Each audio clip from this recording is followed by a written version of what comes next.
Wong's Essentials of Pediatric Nursing, 11th edition, Chapter 1, Perspectives of Pediatric Nursing.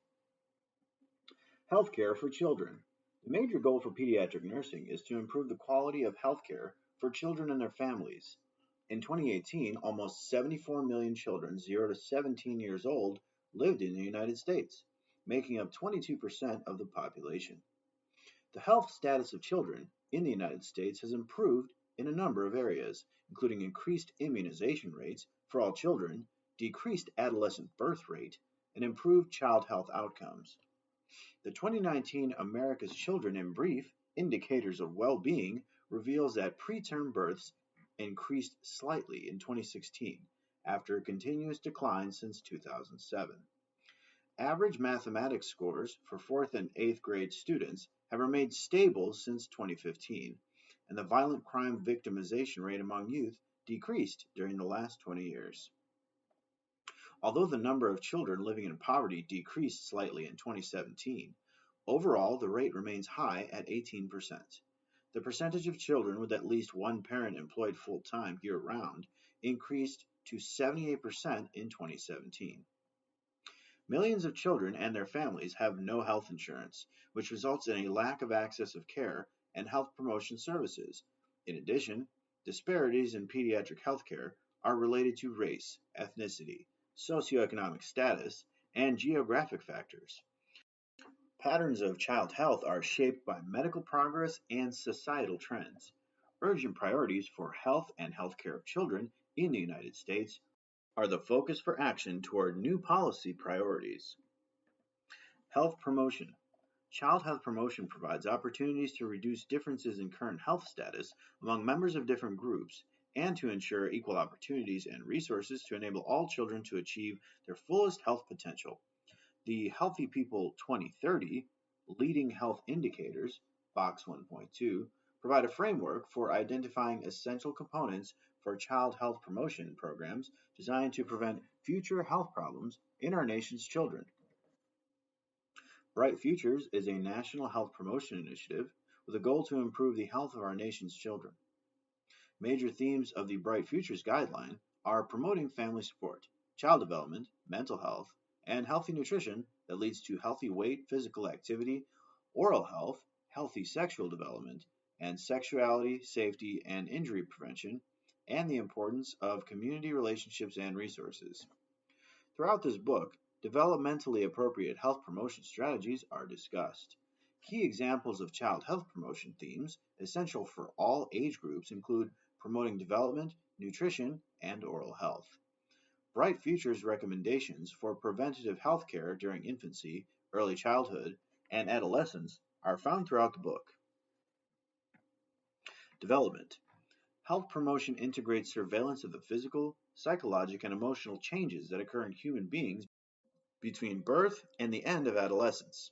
Developmental processes are unique to each stage of development, and continuous screening and assessment are essential for early intervention when problems are found. The most dramatic time of physical, motor, cognitive, emotional, and social development occurs during infancy. Interactions between the parent and infant are central to promoting optimal developmental outcomes and are a key component of infant assessment. During early childhood, early identification of developmental delays is critical for establishing early interventions. Anticipatory guidance strategies ensure that parents are aware of the specific developmental needs of each developmental stage. Ongoing surveillance during middle childhood provides opportunities to strengthen cognitive and emotional attributes, communication skills, self-esteem, and independence. Recognition that adolescents differ greatly in their physical, social, and emotional maturity is important for surveillance throughout this developmental period. An important example for health promotion during early child development is to be aware of changing recommendations that address the fast-changing world of technology in our society. An important example is the changes in the latest policy statement on screen viewing by infants and children. New guidelines for screen viewing, laptop or phone, shift the importance from what is on the screen to who is viewing the information with the young child. For infants less than 18 months of age, no screen time is recommended except for video calling with a grandparent or loved one.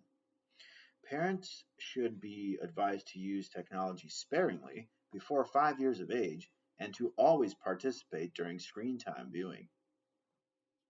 Nutrition. Nutrition is an essential component for healthy growth and development. Human milk is the preferred form of nutrition for all infants.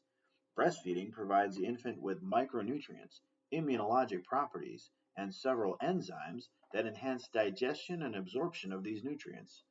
A recent resurgence in breastfeeding has occurred as a result of the education of mothers and fathers regarding its benefits and increased social support. Children establish lifelong eating habits during the first 3 years of life, and the nurse is instrumental in educating parents on the importance of nutrition. Most eating preferences and attitudes related to food are established by family influences and culture. During adolescence, parental influence diminishes and the adolescent makes food choices related to peer acceptability and sociability. Occasionally, these choices are detrimental to adolescents with chronic illnesses, such as diabetes, obesity, chronic lung disease, hypertension, cardiovascular risk factors, and renal disease. Families that struggle with lower incomes, homelessness, and migrant status generally lack the resources to provide their children with adequate food intake, nutritious foods such as fresh fruits and vegetables, and appropriate protein intake. The result is nutritional deficiencies with subsequent growth and developmental delays, depression, and behavioral problems. Oral health. Oral health is an essential component of health promotion throughout infancy, childhood, and adolescence. Preventing dental caries and developing healthy oral hygiene habits must occur early in childhood.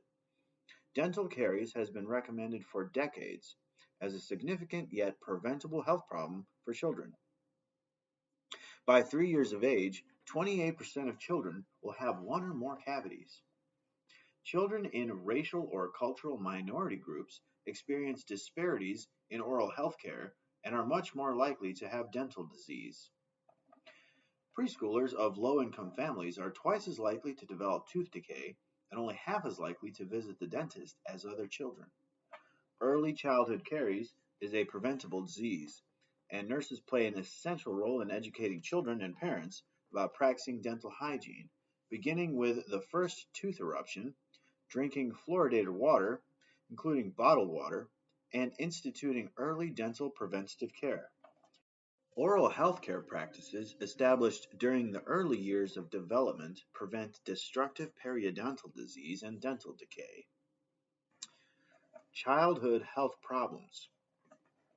Changes in modern society, including advancing medical knowledge and technology, the proliferation of information systems, struggles with insurance disparities, economically troubled times, and various changes and disruptive influences on the family, are leading to significant medical problems that affect the health of children.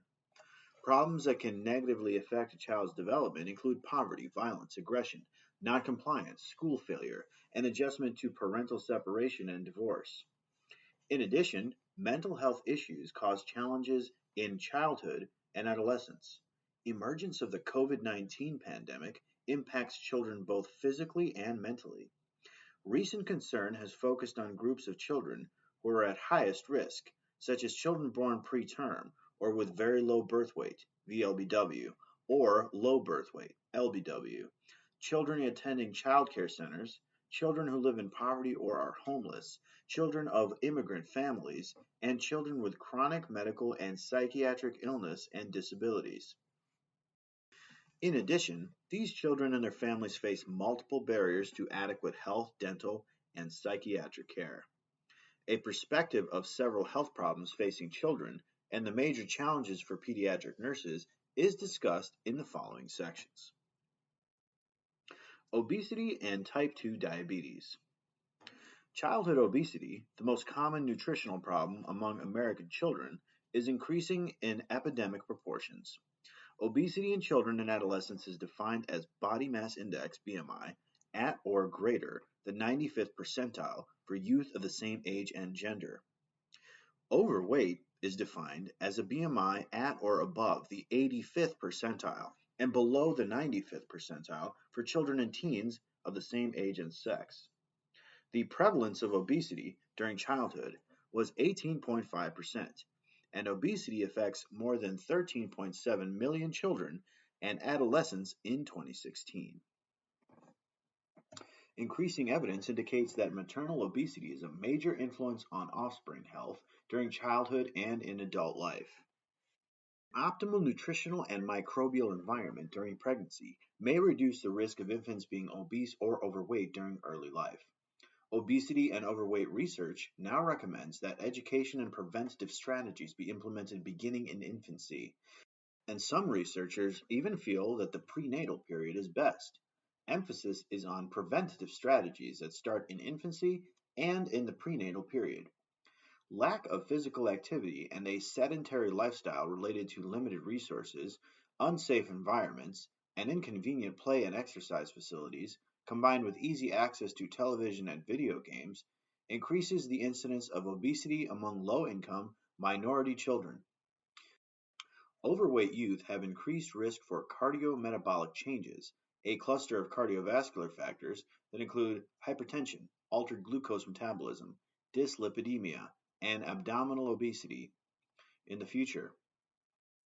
The U.S. Department of Health and Human Services suggests that nurses focus on prevention strategies to reduce the incidence of overweight children from the current 20% in all ethnic groups to less than 6%. Lifestyle interventions show promise in preventing obesity and decreasing occurrence if targeted at children 6 to 12 years old. Childhood injuries. Injuries are the most common cause of death and disability among children in the United States. Mortality rates for suicide, poisoning, and falls rose substantially over the past decade. Other unintentional injuries, head injuries, drowning, burns, and firearm accidents, take the lives of children every day. Implementing programs of accident prevention and health promotion could prevent many childhood injuries and fatalities. The type of injury and the circumstances surrounding it are closely related to normal growth and development, Box 1.3. As children develop, their innate curiosity compels them to investigate the environment and to mimic the behavior of others. This is essential to acquire competency as an adult, but it can also predispose children to numerous hazards. The child's developmental stage partially determines the types of injuries that are most likely to occur at a specific age and helps provide clues to preventative measures. For example, small infants are helpless in any environment. When they begin to roll over or propel themselves, they can fall from unprotected surfaces. The crawling infant, who has a natural tendency to place objects in the mouth, is at risk for aspiration or poisoning. The mobile toddler, with the instinct to explore and investigate and the ability to run and climb, may experience falls, burns, and collisions with objects. As children grow older, their absorption with play makes them oblivious to environmental hazards such as street traffic or water. The need to conform and gain acceptance compels older children and adolescents to accept challenges and dares. Although the rate of injuries is high in children younger than 9 years old, most fatal injuries occur in later childhood and adolescence. The pattern of deaths caused by unintentional injuries, especially from motor vehicle accidents, drowning, and burns, is remarkably consistent in most Western societies. The leading causes of death from injuries for each age group, according to sex, are presented in Table 1.1. The majority of deaths from injuries occur in boys. It is important to note that accidents continue to account for more than 3 times as many teen deaths as any other cause. Fortunately, prevention strategies, such as the use of car restraints, bicycle helmets, and smoke detectors, have significantly decreased fatalities for children. Nevertheless, the overwhelming causes of death in children are MVAs, including occupant, pedestrian, bicycle, and motorcycle deaths. These account for more than half of all injury deaths. Pedestrian accidents involving children account for significant numbers of motor vehicle-related deaths. Most of these accidents occur at mid-block, at intersections, in driveways, and in parking lots. Driveway injuries typically involve small children and large vehicles backing up. Bicycle-associated injuries also cause a number of childhood deaths. Children ages 5 to 9 years are at greatest risk of bicycling fatalities. The majority of bicycling deaths are from traumatic head injuries. Helmets greatly reduce the risk of head injury, but few children wear helmets. Community-wide bicycle helmet campaigns and mandatory use laws have resulted in significant increases in helmet use. Still, issues such as stylishness, comfort, and social acceptability remain important factors in noncompliance. Nurses can educate children and families about pedestrian and bicycle safety. In particular, school nurses can promote helmet wearing and encourage peer leaders to act as role models. Drowning and burns are among the leading causes of deaths for males and females throughout childhood. In addition, improper use of firearms is a major cause of death among males. During early childhood, more boys die of aspiration or suffocation than do girls. Each year, more than 500,000 children ages 5 years and younger experience a potential poisoning related to medications. Currently, more children are brought to emergency departments, EDs, for unintentional medication overdoses. Approximately 95% of medication-related ED visits in children younger than 5 years are due to ingesting medication while unsupervised. Intentional poisoning associated with drug and alcohol abuse and suicide attempt is the second leading cause of death in adolescent females and the third leading cause in adolescent males. Violence. Youth violence is a high visibility, high priority concern in every sector of American society. Strikingly higher homicide rates are found among minority populations, especially African American children. The causes of violence against children and self-inflicted violence are not fully understood. Violence seems to permeate American households through television programs, commercials, video games, and movies, all of which tend to desensitize a child toward violence. Violence also permeates the schools with the availability of guns, illicit drugs, and gangs. The problem of child homicide is extremely complex and involves numerous social, economic, and other influences.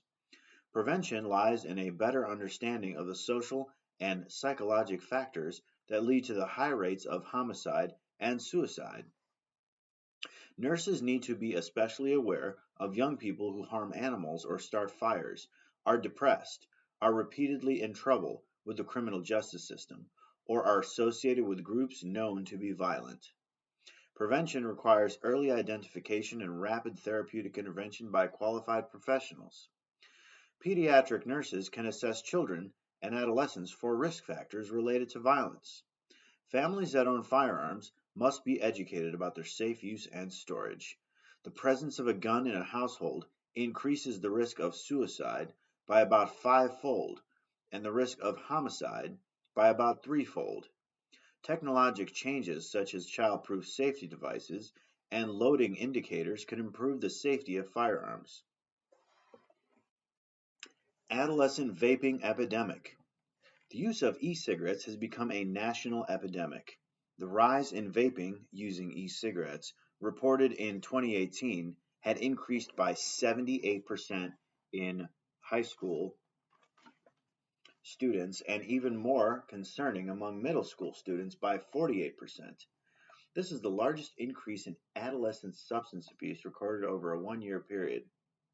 This rising epidemic is an important area for nurses to take action by becoming involved in grassroots prevention efforts. Mental health problems.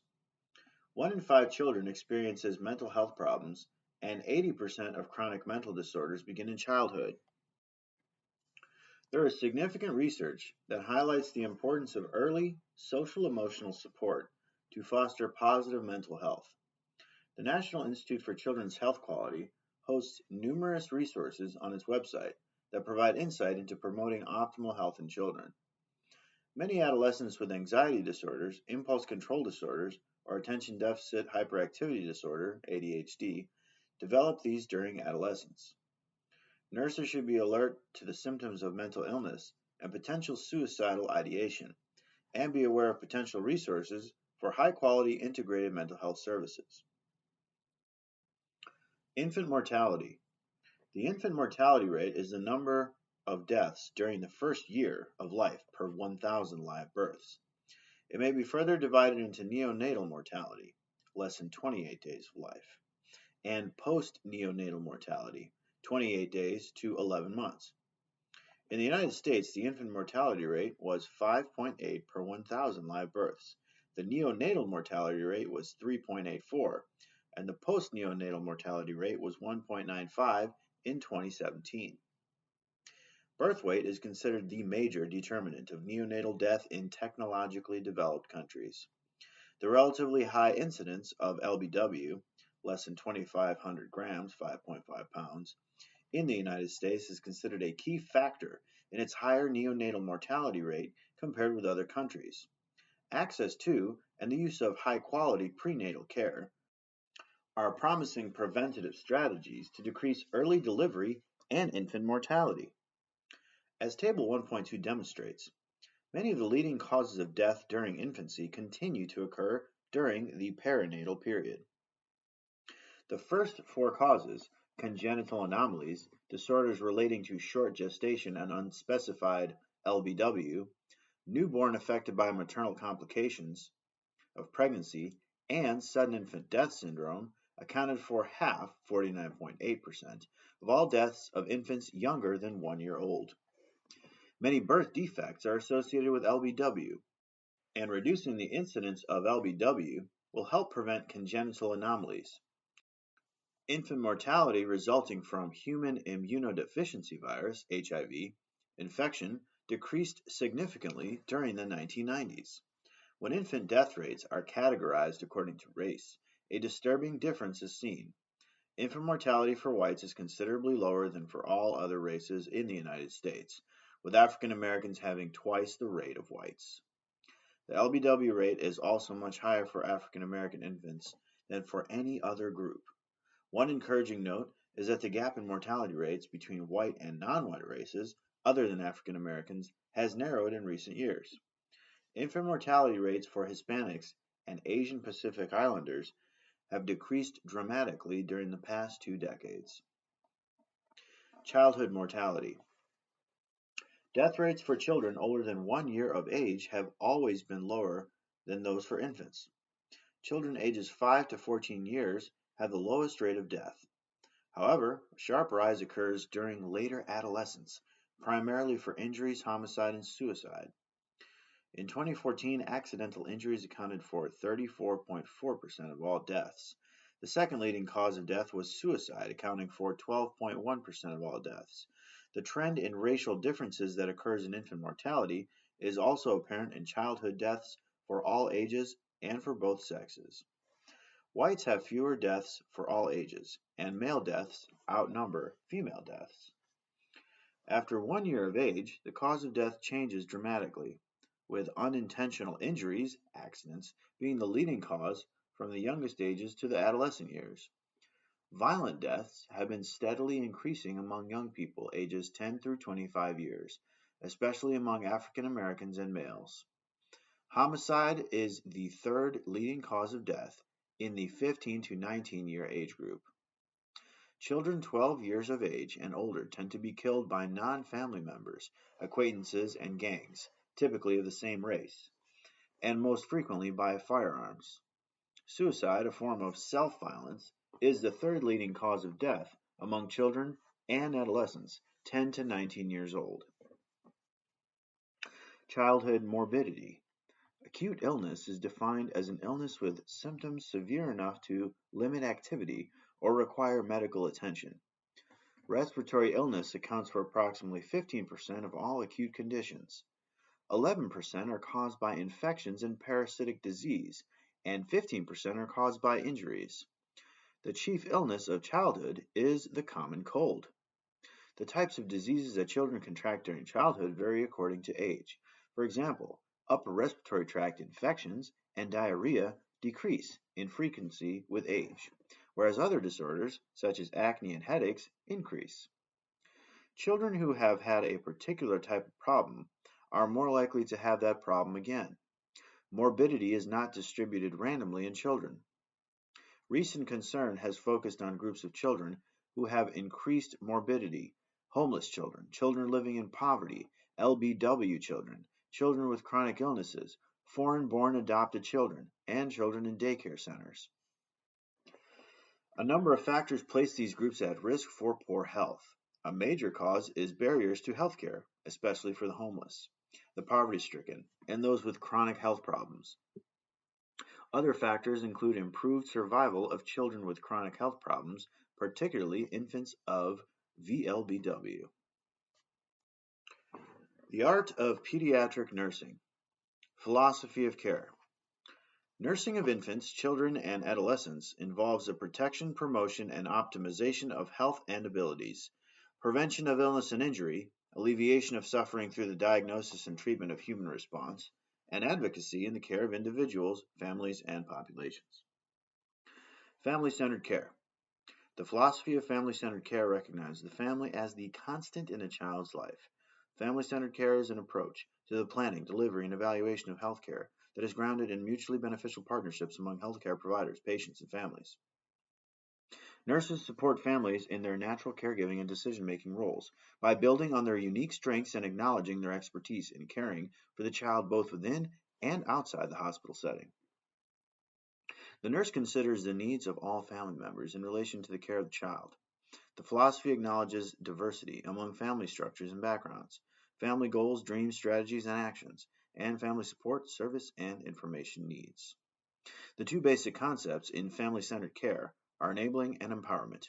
Professionals enable families by creating opportunities and means for all family members to display their current abilities and competencies and to acquire new ones to meet the needs of the child and family. Empowerment describes the interaction of professionals with families in such a way that families maintain or acquire a sense of control over their family lives and acknowledge positive changes that result from helping behaviors that foster their own strengths, abilities, and actions. Although caring for the family is strongly emphasized throughout this text, it is highlighted in features such as cultural considerations and family-centered care boxes. Atraumatic care. Atraumatic care is the provision of therapeutic care in settings by personnel and through the use of interventions that eliminate or minimize the psychologic and physical distress experienced by children and their families in the healthcare system. Therapeutic care encompasses the prevention, diagnosis, treatment, or palliation of acute or chronic conditions. Settings refer to the place in which the care is given, the home, the hospital, or any other healthcare setting. Personnel include anyone directly involved in providing therapeutic care. Interventions range from psychologic approaches, such as preparing children for procedures, to physical interventions, such as providing space for a parent to room in with a child. Psychological distress may include anxiety, fear, anger, disappointment, sadness, shame, or guilt. Physical distress may range from sleeplessness and immobilization to disturbances from sensory stimuli, such as pain, temperature extremes, loud noises, bright lights, or darkness. Thus, atraumatic care is concerned with the where, who, why, and how of any procedure performed on a child for the purpose of preventing or minimizing psychological and physical stress. The overriding goal in providing atraumatic care is as follows. First, do no harm. 3 principles provide the framework for achievement of this goal. 1. Prevent or minimize the child's separation from the family. 2. Promote a sense of control. And 3. Prevent or minimize bodily injury and pain. Examples of providing atraumatic care include fostering the parent-child relationship during hospitalization, preparing the child before any unfamiliar treatment or procedure, controlling pain, allowing the child privacy, providing play activities for expression of fear and aggression, providing choices to children, and respecting cultural differences. Role of the pediatric nurse. The pediatric nurse is responsible for promoting the health and well-being of the child and family. Nursing functions vary according to regional job structures, individual education and experience, and personal career goals. Just as patients, children, and their families have unique backgrounds, each nurse brings an individual set of variables that affect the nurse-patient relationship. No matter where pediatric nurses practice, Their primary concern is the welfare of the child and family. There are many different roles for nurses specializing in the care of children and their families. For example, a pediatric nurse can pursue an advanced degree and become a pediatric nurse practitioner, PNP, or clinical nurse specialist, CNS, in pediatrics. Many advanced pediatric nurses go on to pursue the Doctorate of Nursing Practice, DNP, degree. PNPs work in a variety of settings and are able to diagnose illnesses and prescribe medication. They provide a spectrum of care, from children needing routine examinations and wellness care to caring for children with serious or chronic conditions. CNSs function in a variety of settings in both the direct and indirect roles. They model expert, direct family-centered patient care. Therapeutic relationship. The establishment of a therapeutic relationship is the essential foundation for providing high-quality nursing care. Pediatric nurses need to have meaningful relationships with children and their families, yet remain separate enough to distinguish their own feelings and needs. In a therapeutic relationship, caring, well-defined boundaries separate the nurse from the child and family. These boundaries are positive and professional and promote the family's control over the child's health care. Both the nurse and the family are empowered and maintain open communication. In a non-therapeutic relationship, these boundaries are blurred, and many of the nurse's actions may serve personal needs, such as the need to feel wanted and involved, rather than the family's needs. Exploring whether relationships with patients are therapeutic or non-therapeutic helps nurses identify problem areas early in their interactions with children and families. Family advocacy and caring.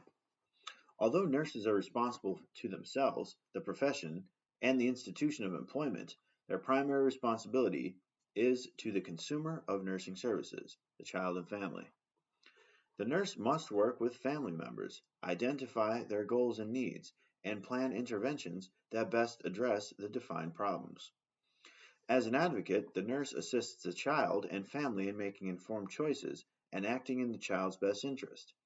Advocacy involves ensuring that families are aware of all available health services, adequately informed of treatment and procedures, involved in the child's care, and encouraged to change or support existing healthcare practices.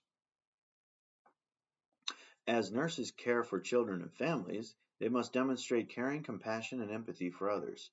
Aspects of caring embody the concept of atraumatic care and the development of a therapeutic relationship with patients. Parents perceive caring as a sign of quality in nursing care, which is often focused on the non-technical needs of the child and family.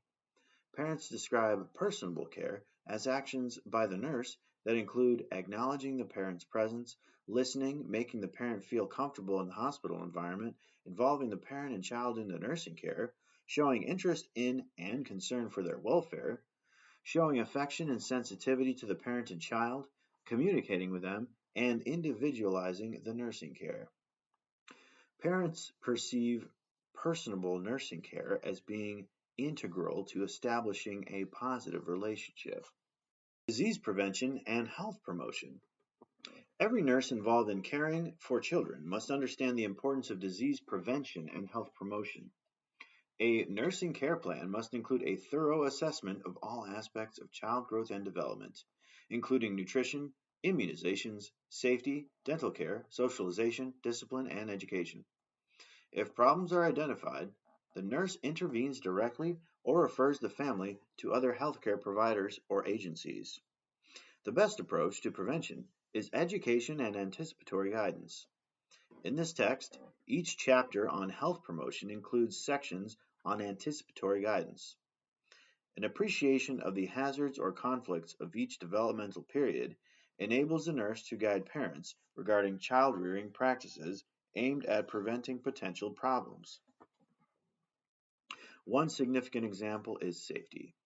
Because each age group is at risk for special types of injuries, preventative teaching can significantly reduce injuries, lowering permanent disability and mortality rates.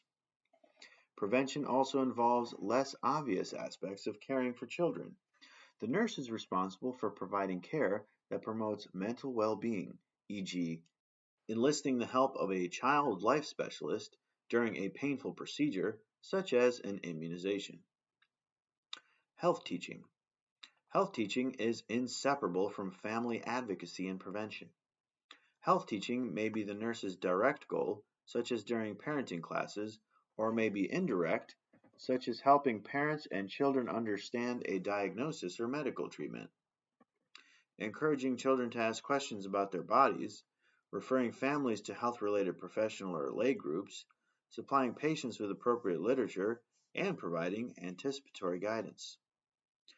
The importance of carefully assessing health literacy in families and culturally sensitive approaches to teaching should be emphasized. Health teaching is one area in which nurses often need preparation and practice with competent role models because it involves transmitting information at the child's and family's level of understanding and desire for information. As an effective educator, the nurse focuses on providing the appropriate health teaching with generous feedback and evaluation to promote learning. Injury prevention. Each year, injuries kill or disable more children older than 1 year of age than all childhood diseases combined. The nurse plays an important role in preventing injuries by using a developmental approach to safety counseling for parents of children of all ages. Realizing that safety concerns for a young infant are completely different than injury risks of adolescence, the nurse discusses appropriate injury prevention tips to parents and children as part of routine patient care. Support and counseling. Attention to emotional needs requires support and sometimes counseling. The role of child advocate or health teacher is supportive by virtue of the individualized approach. The nurse can offer support by listening, touching, and being physically present. Touching and physical presence are most helpful with children because they facilitate nonverbal communication. Counseling involves a mutual exchange of ideas and opinions that provides the basis for mutual problem solving. It involves support, teaching, techniques to foster the expression of feelings or thoughts, and approaches to help the family cope with stress. Optimally, counseling not only helps resolve a crisis or problem, but also enables the family to attain a higher level of functioning, greater self-esteem, and closer relationships. Although counseling is often the role of nurses in specialized areas, counseling techniques are discussed in various sections of this text to help students and nurses cope with immediate cries and refer families for additional professional assistance. Coordination and collaboration. The nurse, as a member of the healthcare team, collaborates and coordinates nursing care with the care activities of other professionals. A nurse working in isolation rarely serves the children's best interests. The concept of holistic care can be realized through a unified, interdisciplinary approach by being aware of individual contributions and limitations and collaborating with other specialists to provide high-quality health services. Failure to recognize limitations can be non-therapeutic at best and destructive at worst. For example, the nurse who feels competent in counseling but who is really inadequate in this area may not only prevent the child from dealing with a crisis, but also impede future success with a qualified professional. Nursing should be seen as a major contributor to ensuring that the healthcare team focuses on high quality, safe care. Ethical decision making. Ethical dilemmas arise when competing moral considerations underlie various alternatives. Parents, nurses, physicians, and other healthcare team members may reach different but morally defensible decisions by assigning different weights to competing moral values. These competing moral values may include autonomy, the patient's right to self-governing, non-maleficence, the obligation to minimize or prevent harm, beneficence, the obligation to promote the patient's well-being, and justice, the concept of fairness. Nurses must determine the most beneficial or least harmful action within the framework of societal mores, professional practice standards, the law, institutional rules, the family's value system, and religious traditions, and the nurse's personal values. Nurses must prepare themselves systematically for collaborative ethical decision making. They can accomplish this through formal coursework, continuing education, and contemporary literature, and work to establish an environment conducive to ethical discourse. The nurse also uses professional code of ethics for guidance and as a means for professional self-regulation. Nurses may face ethical issues regarding patient care, such as the use of life-saving measures for VLBW newborns or the terminally ill child's right to refuse treatment. They may struggle with questions regarding truthfulness, balancing their rights and responsibilities in caring for children with AIDS, whistleblowing, or allocating resources. Ethical arguments are presented to help nurses clarify their value judgments when confronted with sensitive issues. Research and evidence-based practice. Nurses should contribute to research because they are the individuals observing human responses to health and illness. The current emphasis on measurable outcomes to determine the efficacy of interventions, often in relation to the cost, demands that nurses know whether clinical interventions result in positive outcomes for their patients. This demand has influenced the current trend toward evidence-based practice, EBP, which implies questioning why something is effective and whether a better approach exists. The concept of EBP also involves analyzing and translating published clinical research into the everyday practice of nursing. When nurses base their clinical practice on science and research and document their clinical outcomes, they will be able to validate their contributions to health, wellness, and cure, not only to their patients, third-party payers, and institutions, but also to the nursing profession. Evaluation is essential to the nursing process, and research is one of the best ways to accomplish this. EBP is the collection, interpretation, and integration of valid, important, and applicable patient-reported, nurse-observed, and research-derived information. Using the population/patient problem, intervention, comparison, outcome, and time (PCOT) question to clearly define the problem of interest, nurses are able to obtain the best evidence to improve care. Evidence-based nursing practice combines knowledge with clinical experience and intuition. It provides a rational approach to decision making that facilitates best practice.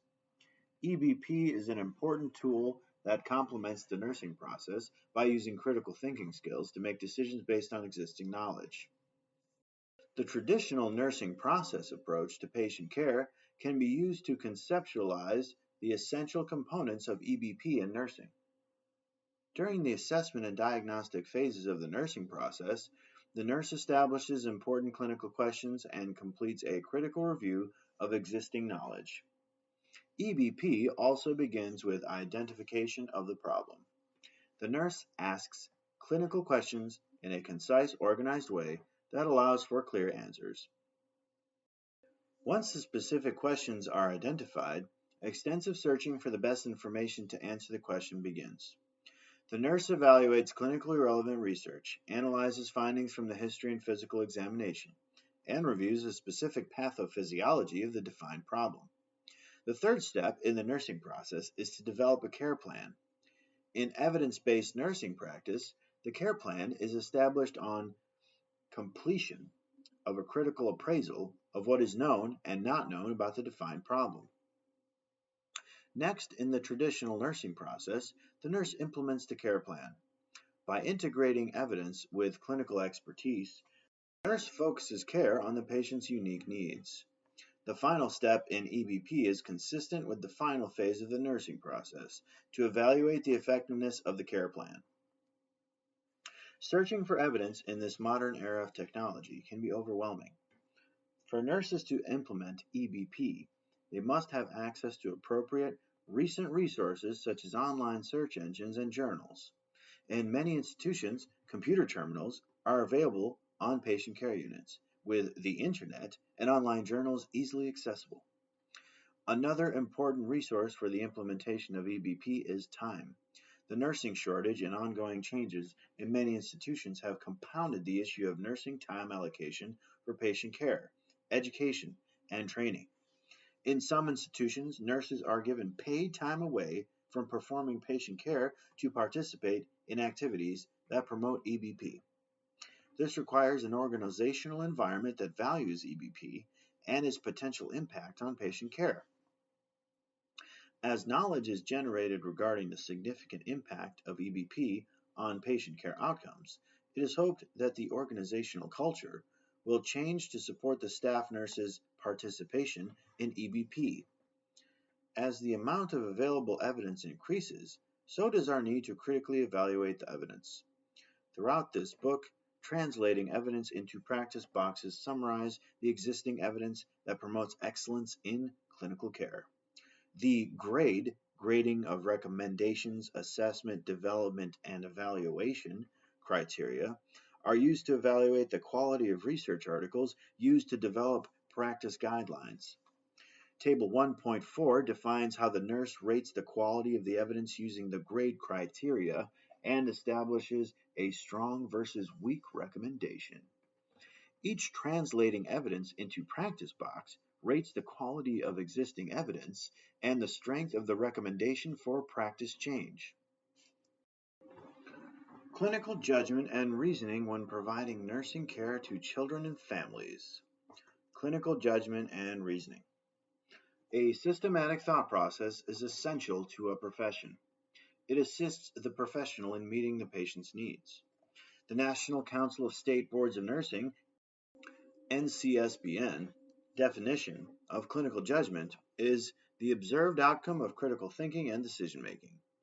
It is an iterative process that uses nursing knowledge to observe and assess presenting situations, identify a prioritized client concern, and generate the best possible evidence-based solutions in order to deliver safe client care. This definition builds on and expands the nursing process and indicates that clinical judgment skills are not linear steps that are followed in a particular sequence. Clinical reasoning is a complex developmental process based on rational and deliberate thought. Clinical reasoning provides a common denominator for knowledge that exemplifies disciplined and self-directed thinking. The knowledge is acquired, assessed, and organized by thinking through the clinical situation and developing an outcome focused on optimum patient care. Clinical reasoning transforms the way in which individuals view themselves, understand the world, and make decisions. The NCSBN developed a clinical judgment measurement and action model. 6 cognitive thinking skills, called cognitive processes, were identified as essential for nurses to make appropriate clinical judgment. Clinical judgment skills are compared to the nursing process in Table 1.5. Judgment skills help nurses identify changes in a client's clinical condition and know what actions to take and why. The 6 essential cognitive skills of clinical judgment are described below. 6 essential cognitive skills of clinical judgment. Recognize cues. Cues are elements of assessment data that provide important information for the nurse as a basis for making client decisions. In a clinical situation, the nurse determines which data are relevant, directly related to client outcomes or the priority of care, and of immediate concern to the nurse, or irrelevant, unrelated to client outcomes or priority of care. Analyze cues. When using this skill, the nurse considers the context of the client's history and situation and interprets how the identified relevant cues relate to the client's condition. Data that support or contradict a particular cue in the client's situation are determined, and potential complications are identified. Prioritize hypotheses. For this skill, the nurse needs to examine all possibilities about what is occurring in the client's situation. The urgency and risk for the client is considered for each possible health condition. The nurse determines which client conditions are the most likely and most serious and why. Generate solutions.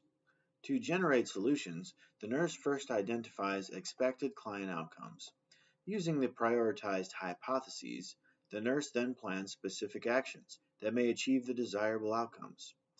Actual or potential evidence-based actions that should be avoided or are contraindicated are also considered because some actions could be harmful for the client in the given situation.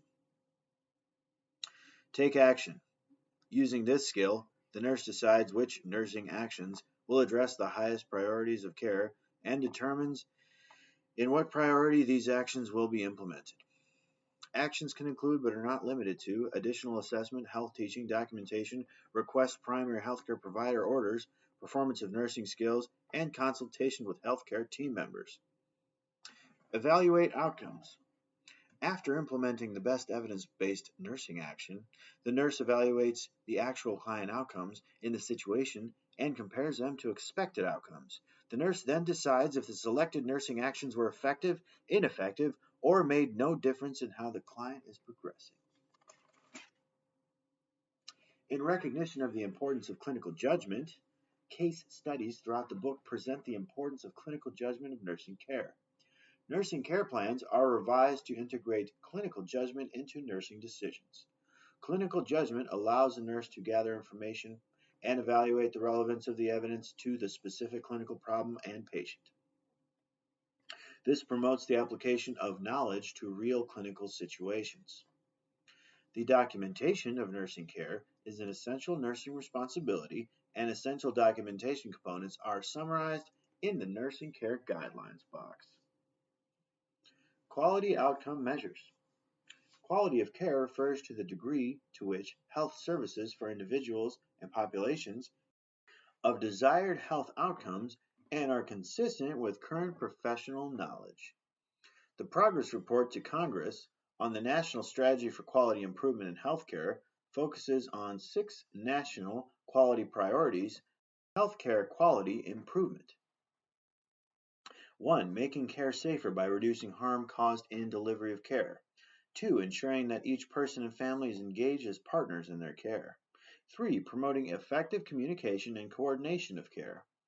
4. Promoting the most effective prevention and treatment practices for the leading causes of mortality, starting with cardiovascular disease. 5. Working with communities to promote wide use of best practices to enable healthy living. 6. Making quality care more affordable for individuals, families, employers, and governments by developing and spreading new healthcare delivery models. The Centers for Medicare and Medicaid Services proposed a core of pediatric clinical care quality measures that align with these high-priority healthcare improvement goals. These indicators are endorsed by the National Quality Forum and designed to guide the effectiveness of pediatric healthcare programs. Table 1.6 presents examples of quality indicators from the core set of the Centers for Medicare and Medicaid Services measures. Throughout the chapters, examples of quality indicators endorsed by the CMS and the National Quality Forum are presented and include a description of how the indicators will be measured. In each of these boxes, the measurement name is provided along with the numerator and denominator for the measure to reflect how the indicator is defined. States across the country now use these indicators, usually over 1 year, to determine their success in meeting the quality measures.